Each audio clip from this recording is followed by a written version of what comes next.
इन 5 तिथियों में इन 5 नक्षत्रों के संयोग को ज्वालामुखी योग कहते हैं। ये नक्षत्र और तिथियां कौन कौन सी हैं उनकी बात बाद में करेंगे। पहले जान लीजिए कि ज्वालामुखी योग कितना विस्फोटक और अशुभ होता है। शास्त्रकार लिखते हैं कि जन्मे तो जीवे नहीं, बसे तो उजड़े गांव, नारी पहने चूड़ियां, पुरुष विहीनी होए, बोए तो काटे नहीं, नल उपजे नहीं नीर, खाट पड़त तो उठत नहीं, ज्योतिष जाने न ग्रंथ। अर्थात इस समय कोई जन्म लेता है तो जीता नहीं है, कोई गांव बसता है या ग्रह प्रवेश की तरफ इशारा इसमें किया गया है तो वह उजड़ जाता है। इस समय विवाह इत्यादि होते हैं, अर्थात कोई नारी चूड़ियां पहनती है तो वह पुरुष विहीनी हो जाती है। बोए तो काटे नहीं, इसका मतलब है कि यदि किसान इस समय बीज बोता है तो वह काट नहीं पाता, अर्थात उसकी फसल अच्छी नहीं होती। इस दौरान कोई नल या फिर ट्यूबवेल लगाता है, कुआं खोदता है तो उसमें जल नहीं आता या वह खराब हो जाता है।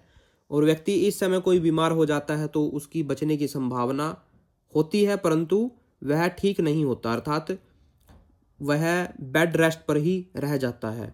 इसकी चर्चा न ज्योतिष करती है न ग्रंथ करती है, ऐसा शास्त्रकार कहते हैं।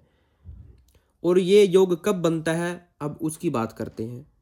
प्रिय मित्रों, जब प्रतिपदा तिथि हो और मूल नक्षत्र आ जाए, पंचमी तिथि हो, भरणी नक्षत्र का संयोग हो, अष्टमी तिथि हो तो कृतिका नक्षत्र का संयोग हो, नवमी तिथि हो और रोहिणी नक्षत्र का संयोग आ जाए और लास्ट अश्लेषा नक्षत्र हो और 10वीं तिथि हो जाए तो बनता है ज्वालामुखी योग।